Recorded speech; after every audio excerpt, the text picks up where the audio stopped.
मध्य प्रदेश की राजधानी भोपाल से काले खजाने की जो तस्वीर सामने आए, जिसने भी देखा वो देखता ही रह गया। इस अकूत संपत्ति को देखकर हर किसी के जहन में एक ही सवाल आ रहा है, आखिर ये पैसा, ये सोना चांदी आया तो कहां से आया? मामले की फिलहाल जांच की जा रही है, लेकिन इन सब के बीच अब सियासत ने भी उफान मारना शुरू कर दिया है।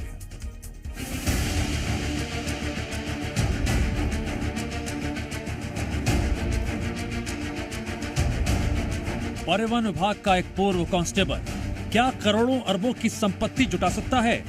क्या उसके पास सोने और चांदी का अकूत खजाना मिल सकता है? आखिर ये कैसे मुमकिन है?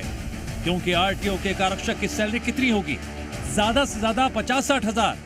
तो आखिर कैसे आरटीओ का एक पूर्व कांस्टेबल बना काले धन का कुबेर? इस मामले के सामने आने के बाद हर दिन एक के बाद एक नए खुलासे हो रहे हैं।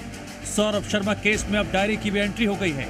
ये डायरी सौरभ के काले चिट्ठों से भरी हुई है। वहीं इस करप्शन के सिपाही पर लोकायुक्त आईटी के बाद अब ईडी भी शिकंजा कसेगी। ईडी ने सौरभ और उसके दोस्त चेतन के खिलाफ केस दर्ज कर लिया है। ईडी मनी लॉन्ड्रिंग मामले में करेगी जांच। 100 करोड़ से ज्यादा के लेन देन की जांच की जाएगी। आईटी विभाग को सौरभ की डायरी मिली है।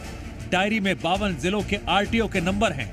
डायरी में आरटीओ को दी गई रकम का जिक्र भी किया गया है।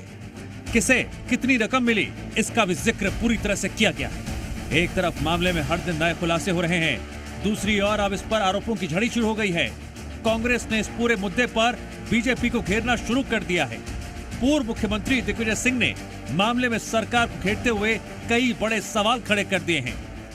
साधारण सिपाही के पास करोड़ों रुपए, आधा कुंटल सोना, 1.5 कुंटल चांदी मिली, तो सिपाही, अब सिपाही के पास अगर इतना है तो डीजी के पास कितना होगा? और डीजी के पास इतना है तो गृह मंत्री के और परिवहन मंत्री के पास कितना होगा? और इतना है तो मुख्यमंत्री के पास कितना होगा?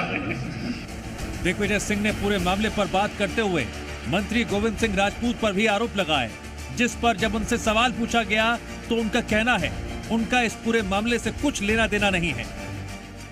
श्रीमान जी, किसी विभाग में लाखों कर्मचारी होते हैं, किसने क्या किया है जांच का प्रश्न है, मुझे इससे क्या लेना देना। एक तरफ सौरभ शर्मा के अकूत खजाने के सामने आने के बाद जांच एजेंसियां कार्रवाई कर रही हैं। दूसरी ओर अब इस पूरे मामले पर सियासत भी देखने को मिल रही है।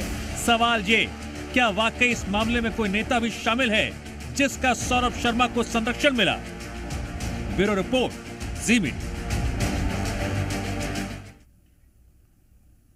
एक तरफ इस पूरे मामले को लेकर कांग्रेस सरकार पर हमलावर नजर आ रही है, वहीं इस बीच प्रदेश के मुख्यमंत्री डॉक्टर मोहन यादव ने साफ कहा, प्रदेश में भ्रष्टाचार किसी कीमत पर बर्दाश्त नहीं किया जाएगा।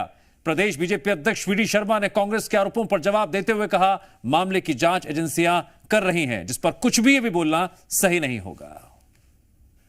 हमारी सरकार ने कई सारे सरकार के गठन होने के साथ कठोर निर्णय लिए, जिसमें एक बड़ा निर्णय लिया, सभी टोल बैरियर पर जो वसूली चलती थी या टोल पे शिकायतें थी, हमने सबको अपनी सरकार ने बंद किया। और हमारा प्रयास रहेगा कि हम किसी भी हालत में किसी तरह के भी करप्शन को बर्दाश्त नहीं करेंगे। इसमें जिस स्तर पे भी कार्रवाई करना, लगातार हमारी सरकार ये कार्रवाई करती रहेगी।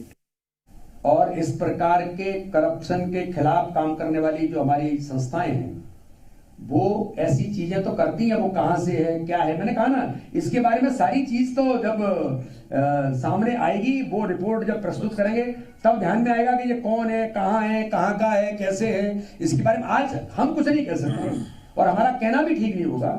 ये सारी चीजों पर, और जो भी इसमें, चाहे मध्य प्रदेश के हों या मध्य प्रदेश के बाहर के हों या विदेश के हों, कहीं के भी हों, उनके खिलाफ कानून अपना काम बेहतर तरीके से करेगा। सौरभ शर्मा मामले में डीजी लोकायुक्त ने प्रेस कॉन्फ्रेंस कर कई जानकारियां साझा की। इस दौरान उन्होंने क्या कुछ कहा, यह भी जानिए।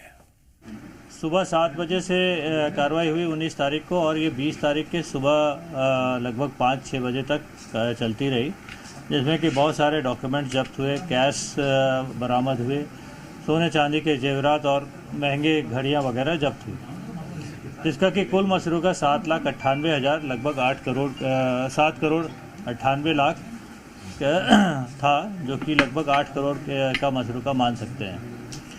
इस कार्रवाई के दौरान सौरभ शर्मा उपस्थित वहाँ नहीं था, लेकिन उसकी माँ और उसके परिवार के लोग थे वहाँ। कि चेतन सिंह गौर जो उसका एसोसिएट था और उसका ऑफिस भी था, वहाँ पे भी रेड की कार्रवाई की गई।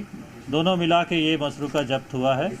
तो इस कार्रवाई में मुख्य आरोपी सौरभ शर्मा है और उसका सह आरोपी चेतन सिंह गौर है, और भी जो लोग इसमें सम्मिलित पाए जाएंगे विवेचना के दौरान उनको आरोपी बनाया जाएगा।